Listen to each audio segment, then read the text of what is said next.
Hey folks, Kozzi here drafting for Pick 1 Pack 1, and welcome to the last in the video series of this Stonescar aggro deck. We're playing for all the cookies. Each one of these wins represents a platinum chest upgrade on the gold, so decent returns here. Yeah, we'll see how it goes. Passable hand. We won't be playing the Flame Blast for a while. We're reliant on getting an extra power, but we are on the draw. And we have two early drops.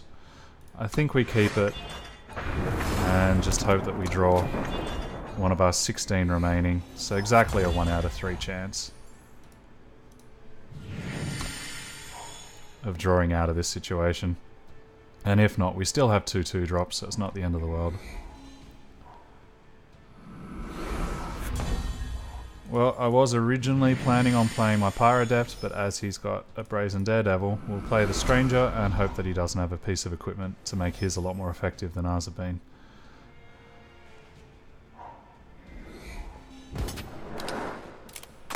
Okay, that's a relief. I didn't really want to have to trade here. Instead, we've got an instant free value, and that is one of the catches of the Daredevil, and exactly what I was so worried about getting myself in trouble with. Had a choice between the Daredevil and the Destroyer. I feel as though the Daredevil, the Desperado rather, has some high potential upside. Now this is interesting,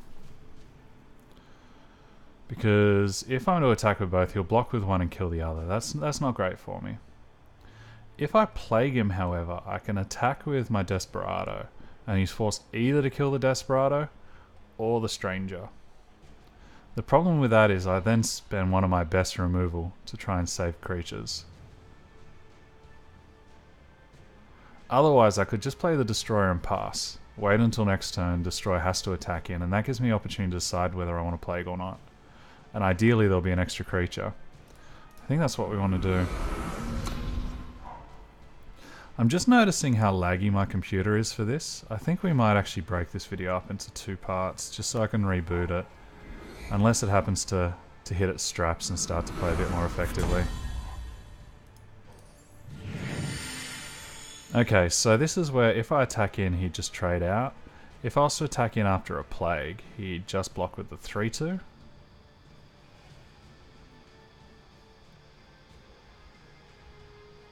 I don't really want to give him the opportunity of turning that into a 3/5. Perhaps if I attack with both then? No, it's the same deal as before.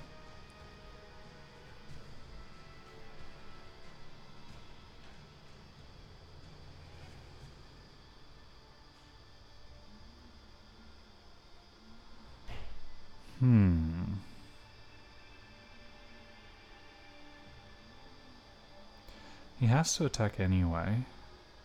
They're definitely going to trade. I'm happy enough with that trade. It's not the end of the world for me. If I just play Steward of the Past, it then tempts him to look elsewhere.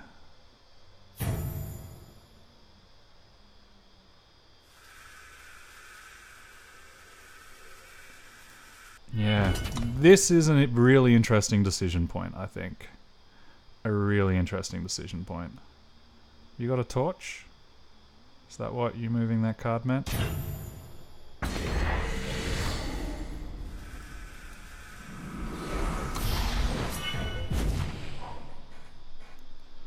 Because this gives me the same opportunity to attack in and cause a problem.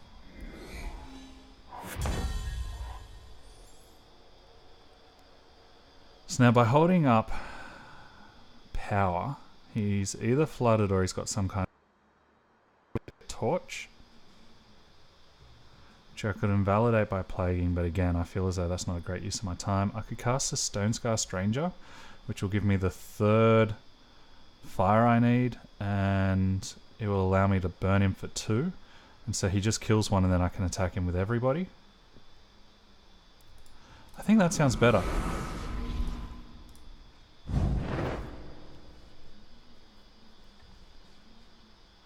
I get hurt if he has a rampage.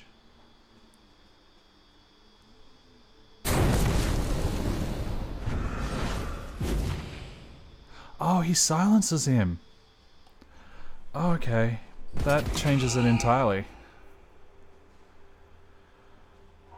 I don't play a lot of, okay, so if I would have attacked in, I would have been... Would I have been in trouble? He would have done 2 to him, getting down 3, yeah. So I would have been in trouble if I would have attacked in, regardless of the fact that he couldn't have triggered his ability.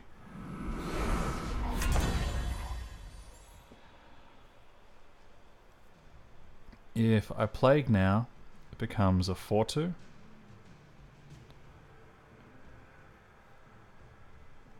I could Grounded Acolyte one of my creatures so that they all effectively trade. Or I could combust one of these guys and get rid of him. He's not the biggest problem in the world for me. He's really not. Or I could even just sit back and do nothing. Just keep developing my board. Play my Pyrodept. Wait and see what he does. If he plays equipment on it, then I get extra value. If he plays another creature, then I get extra value. Either way, I get extra value. And I could consider double blocking. Or indeed, the Pyrodept represents a 1/1 block. Yeah, I think we just sit and wait this turn. I'd rather keep pressing my advantage, but I can get so much more value just by being a little bit patient, I think. Yeah, this is when we get a huge amount of extra value.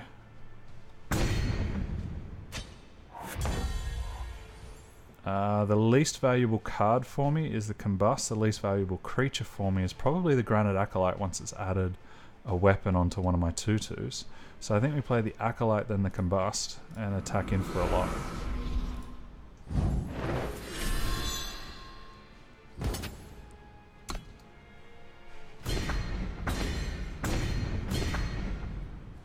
And this now has him in Combust range.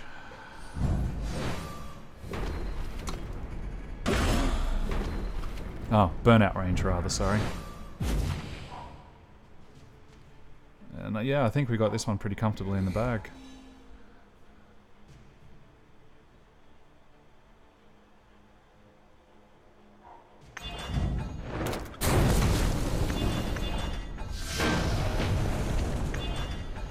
It's the little deck that could, I'll say that much.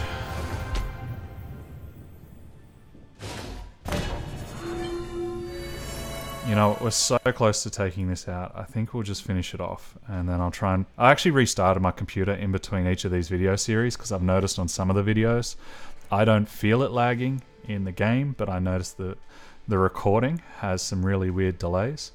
But unfortunately, I'm working with a grandpa computer, and it's just the best I can do with it. But I think we'll just try and play this out. We're so close, and I'm on a roll. And we might go 7-1 with one of the ugliest decks I've seen in a while. Which, considering some of the other decks, I find really quite farcical.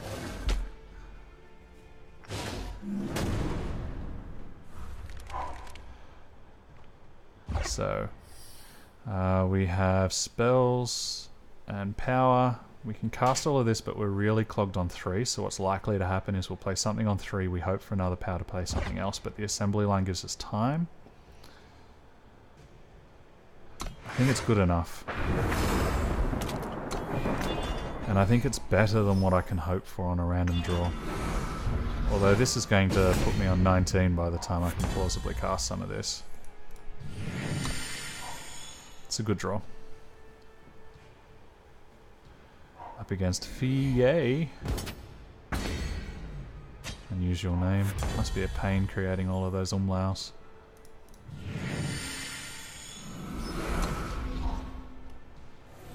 Desperado plus Blackguard Sidearm is a problem. He's definitely the beatdown at the moment, so I want to slow things down rather than try and speed them up. And here, I'm in a weird situation. So he's Feln Infiltrate. If he has a Lightning Storm, it will kill his Gorgon Fanatics. Okay, that makes me a lot more comfortable with playing my assembly line and offering a double block up.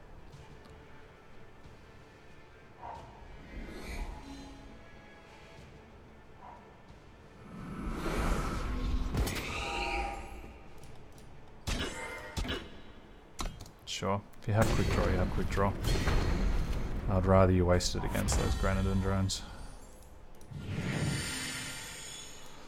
He's never going to be blocking. He's not going to be blocking it, so we might as well get our 1 point of damage in. Oh, jeez. Bad mistake. I played the wrong power there.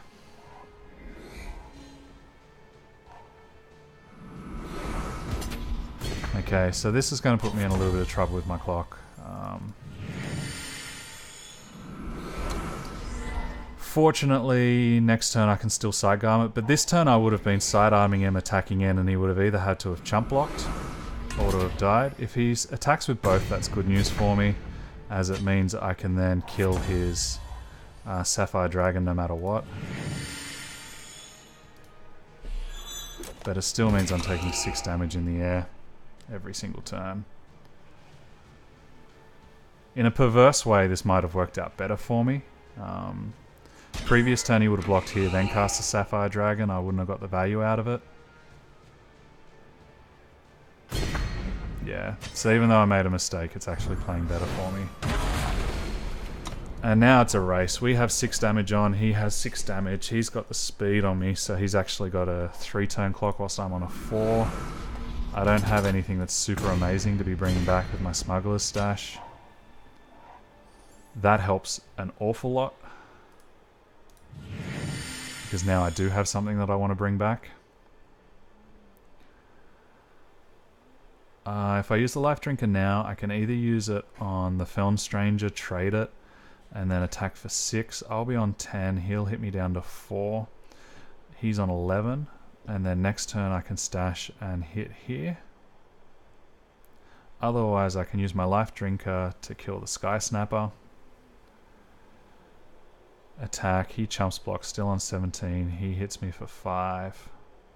I think I'm better off getting rid of the blocker. If he has a Lightning Strike, I'm totally dead, so I need to play as though he doesn't have it.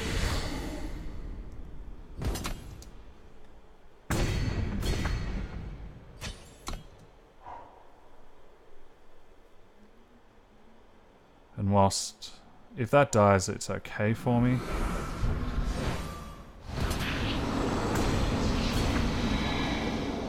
That doesn't really hurt me too much, and this gets me totally back into the game. Okay, so first of all we Smuggler's Stash. We bring back the Stranger and a Grenadin. We bring back the Life Drinker.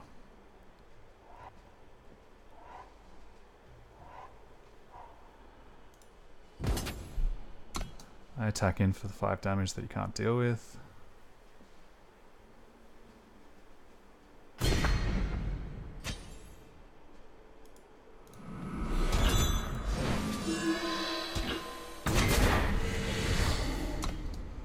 If he doesn't get a piece of equipment here, I can then use my Combust to kill the other flyer.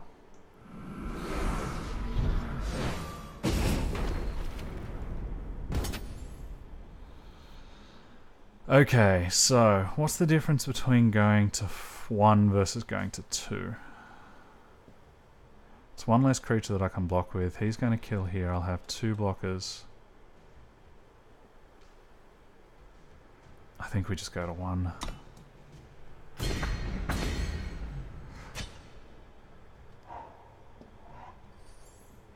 Okay, that's exceptional.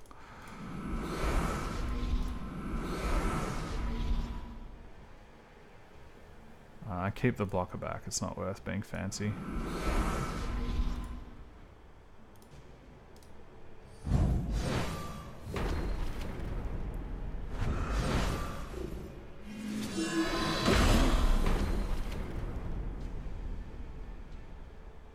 And if I attack, he goes to 5. I have extra blockers. I probably should have done this the other way around. I showed my hand to him, which wasn't a great idea.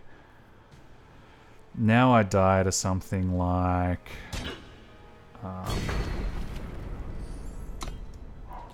I die to something like... What's the name of the cantrip spell that gives them flying?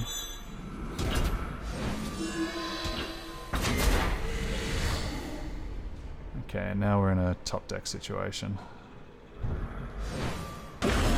Now I'm in a top deck situation.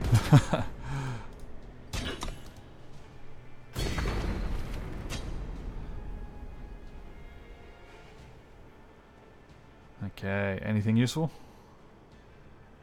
when you pass your turn. Okay, that's a shame. Oops, I didn't mean to say that. I meant to say well played. I lost this game because I played the wrong sequence of my power. That was a huge mistake because I could have gone down it. Oh, actually, it was one of those where the mistake actually put me in a better position. It still was the wrong play to make. Let's finish this out and try and concentrate. It's not normal for me to be making big mistakes in each game I play, but yeah, still tired from yesterday. And I was kind of eager to get this video series done because it was fun.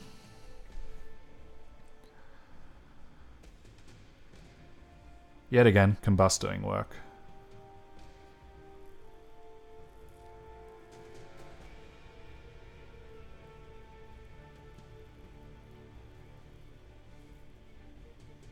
I wonder if there's an argument to be made to have waited on that Smuggler's Stash. I think I was under so much pressure I didn't really have a choice. Combust wasn't a fast spell, so I couldn't have had fun with that for combat tricks.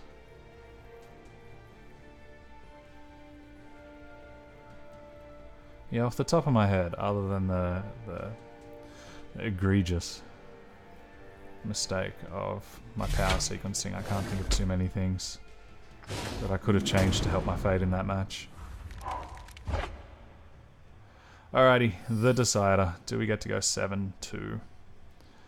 Again, this is one of those weird hands where my curve is a little bit clunked up, but it's power and spells, and I'm on the play. I just don't think I can afford to waste. To get a hand that... There's so many hands that could be so much worse than this.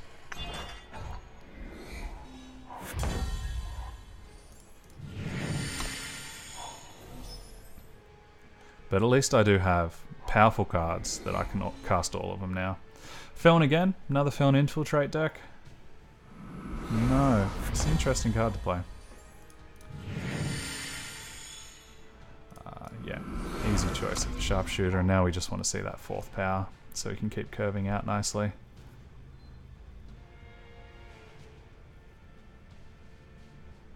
This is a phenomenal 2-drop, so powered over the curve.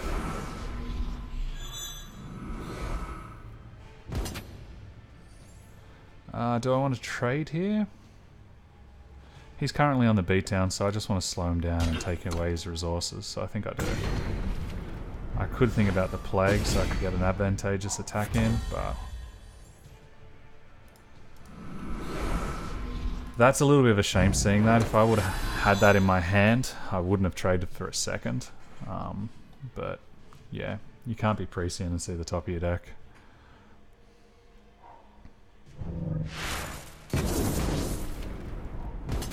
He'll attack in. I think we're most likely casting Execute this turn. Yeah. There's value slowing down the clock. He's been screwed. We just want to get stuff off the table. And now we want to get unscrewed ourselves. Wow, you got a pair of them? Well, I know what's getting torched.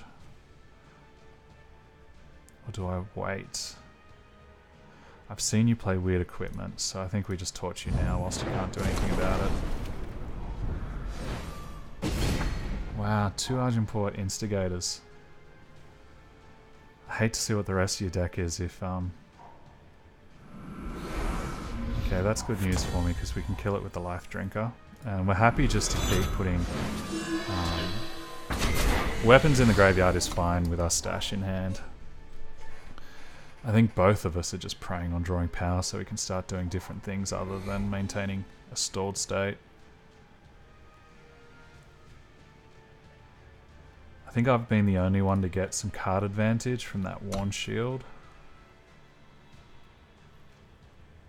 So I'm currently 1 card up.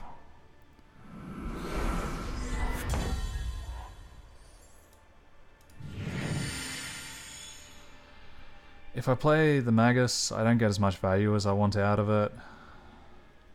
The Fighter could be a better choice, but if he has Evasion, which is not uncommon, then I'm in trouble.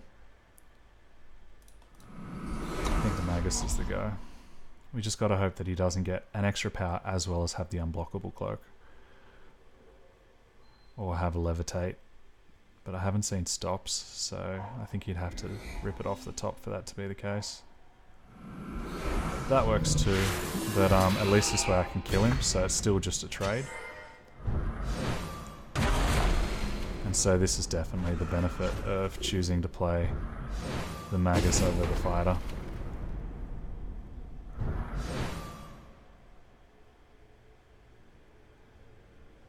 Okay, that's a very good dark return for you. Very good indeed. I don't know why. Oh, because it'll become a 2-1.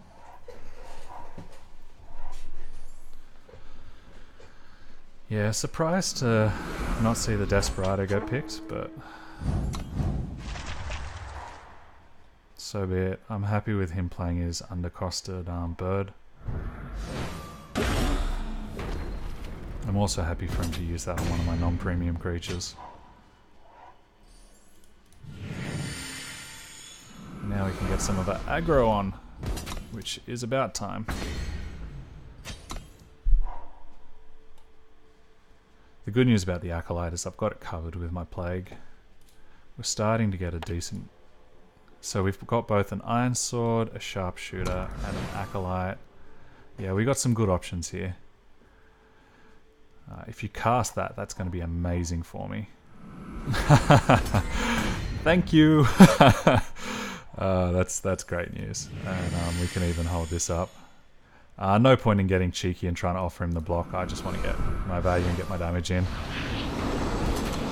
And I think that's just so much value now. Yeah.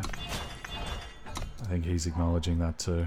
That it's going to be very hard for him to come back, especially as I've got a lot of my good value creatures in the graveyard. And whatever top card I have on my deck is going to be having haste as well. So once I draw that creature, something's going to be running in fast. So, if I play the Maul here, the problem is I don't have creatures to defend it with. I think I'm better off playing the Stash and holding up the Torch. And getting those that give me good value. I can either get offensive or defensive here. And I think I want to be getting aggressive. I just have so much good value sitting around. Then next turn, I can get myself a bit of a board happening. And then we can finish off with the Stonescar Maul.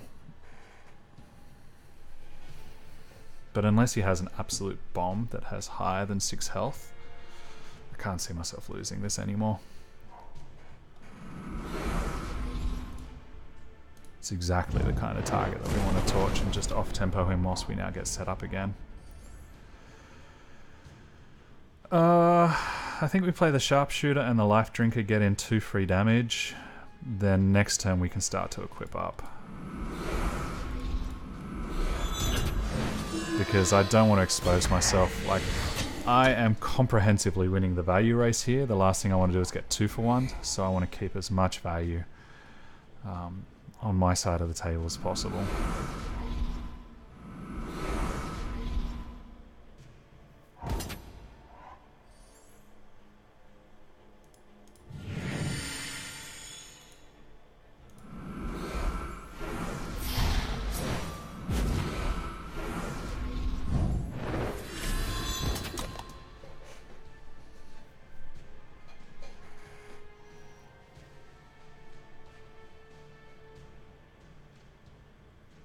This is representing a very scary clock. Yeah,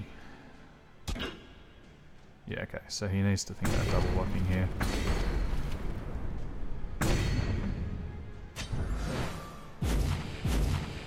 And he's now in lethal range from the Maul, so I think we have done it. Despite all of the misplays, despite not liking the look of the deck. Yeah. Whatever he finds, doesn't matter. It's a very good deck that we're able to beat. So your Desperado, pair of Dread Returns, 2 premium removal, pair of Argenport Instigators. On paper I would have called his deck a lot better than mine, but we had particularly valuable quality, which was aggression. Which I really think is key. I really think that this archetype is turning into all being about that. Oryx Sentry's kind of nice to have a premium one of. It's not often that I feel the need to play it in my Warcry deck, but when you do, might as well be shiny.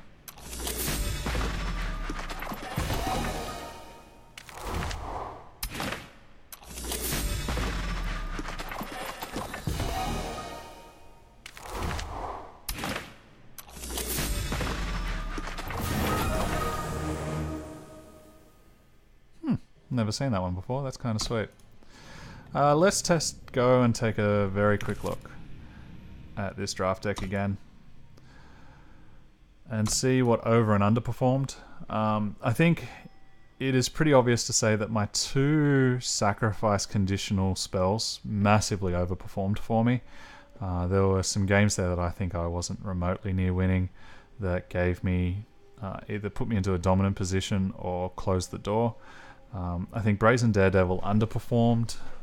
Well, I think it actually performed at what my expectations for that card was. We weren't built around to make the most of it. We never got one of the handful of our equipments to make it useful. And I think there's a strong argument for saying that was a mistake to put in the deck. Probably better off looking at another Smuggler's Stash or something like that. Our Bomb in the Steward of the Past definitely performed. Runic Revolver did a little bit of work. Stash we saw as the card advantage there, and the Stonescar Maul looked terrifying when it was on. So yeah, like, I don't know. I still don't like the look of this deck. I don't feel as though the curve is right. You can see how few 2s we have. We saw the number of times I got stuck where I had a handful of 3s or a handful of 4s. But I think the power level was just enough to get me over there. You know, the Flame Blast was solid. The torches did huge amount of work. If I only had 1 torch, I think I would have been in real trouble. The Burnout was conditional, yeah. So there you go. Stonescar Aggro doing work again, getting us to the first 7 wins, I think, that we've had on the stream. So that's nice. Little milestone. Hope to bring you a couple more, and I hope to bring a special experience that I'd like to use every time we get to 7, but I need to check with someone first to make sure that that will work. Either way, I've been Kozzi, drafting for Pick 1 Pack 1. Weird old series, this one. I feel as I've played a lot worse than in others where I've gone 1-3 or 0-3. But yeah, them's definitely the breaks at times. Thanks for watching, and I will see you in the next video. Have a good one.